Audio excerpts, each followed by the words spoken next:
Well, good morning. It's lovely to see you again. Thank you for coming. And thank you for watching at home. We're starting today our new series called Take a Break. We all need to take a break.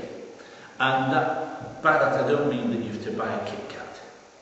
We have to take a break because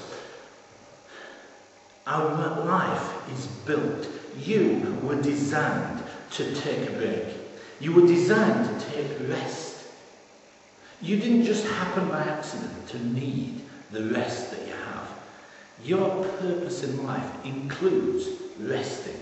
And in this series we're going to look at the priority which God places on you having a rest. On you having a holiday, on you having days off, and on you having what he calls a jubilee. We're all familiar with the day off, we're all familiar with the holiday, but very few of us actually see the rhythm of having a jubilee year. Sometimes we think, well, actually, I can manage for a little while without a day off. I've known people who thought that they could cope working 7 days a week. There are people who seem as though they work day in, day out. And they thrive on the energy and drive which that gives them. But that doesn't make it right. It doesn't make it good for them. It doesn't mean that they have a full and complete life. And what we're constantly trying to do is talk about how you can have the life that you were designed to have.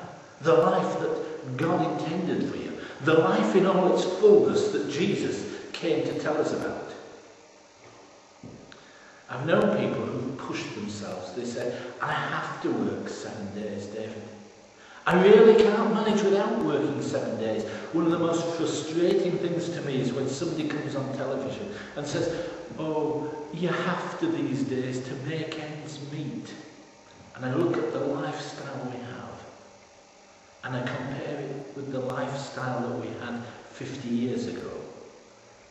And I know that if we could live 50 years ago without the present lifestyle, then we can manage now. So if ever there was an opportunity to put into practice what God tells us to do for our own good, now is the time. Why do we have these riches if it's not to use them to the best advantage?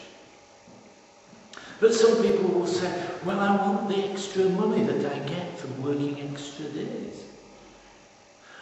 We want it for the future, for our future together.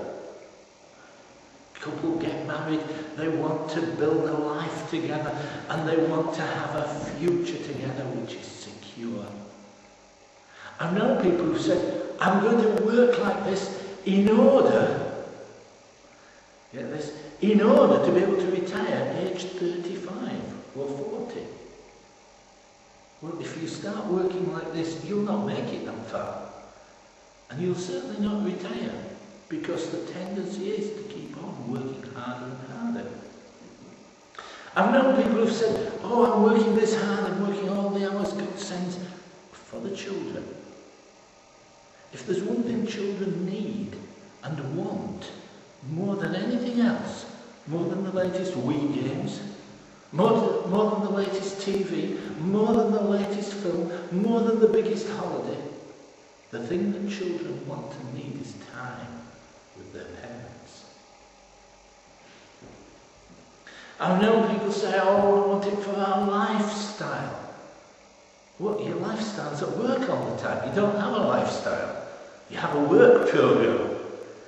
If you don't take your rest times. This week we're talking about those rest times. When I first left school, I've been left school a couple of years and I became a bus conductor and then a driver. And I loved those jobs. But the way that the rota worked was that you were rotated 5 days a week and you worked 40 hours in 5 days. And then you were rotated a 6th day. It was assumed that you would normally want to work 6 days a week. And most of the bus drivers and conductors used to work 6 days a week. They'd get 5 days of pay and then a day of overtime. And that day of overtime would be paid at time and quarter time and a third, whatever it was. And they'd earn extra money. And some of the drivers and conductors would go to the inspector and say, do you have any overtime beyond the 6 days? Can I work my 7th day? Now you were only allowed to do this alternate weeks. 1 week you were allowed to work your 7th day. You're allowed to work 7 days 1 week. But if you did that, the law says a bus driver cannot be in charge of a bus constantly, every day. He needs a vest. The law says you need a vest. And so, because of government command, the second week they weren't allowed 7 days. So what they'd do on that week, they'd work their early shift, and then they'd work half a late shift on 2 days, or 3 days. And that would make up the difference. They'd effectively work 7 days a week, 2 weeks running. They'd work 12-hour shifts on those extra 2 days. So they got the same number of hours in. 56 hours a week they'd work. And they'd get the time and a quarter, time and a third, time and a half, whatever it was. They were working almost constantly. And they would get more and more money. But they didn't have time to spend with their families. And I'd take some of my 6 days off. I'd book out, say I don't want to work that day. I'd book out of my overtime. And people would scratch their heads and say, David, don't you want the money? I'd say, no. If I work all these hours, I don't have time to spend it. I want to buy that time. You see, God doesn't intend you to have to work constantly. He doesn't intend that you must work every day, all of the time. That's not his plan for you. And so he's built into your life a rhythm. And he's designed you to work with a rhythm. And if you try and break this rhythm, then you'll create a problem for your life. You'll create a problem for your well-being, your emotional well-being, your spiritual well-being, your physical well-being.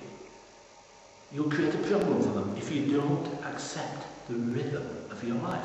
When computers first came out 30 years ago, we had a ZX81, Sinclair ZX81. It had 1K of memory. Now, a K is a kilobyte. That meant you could have 1,000 characters in its program.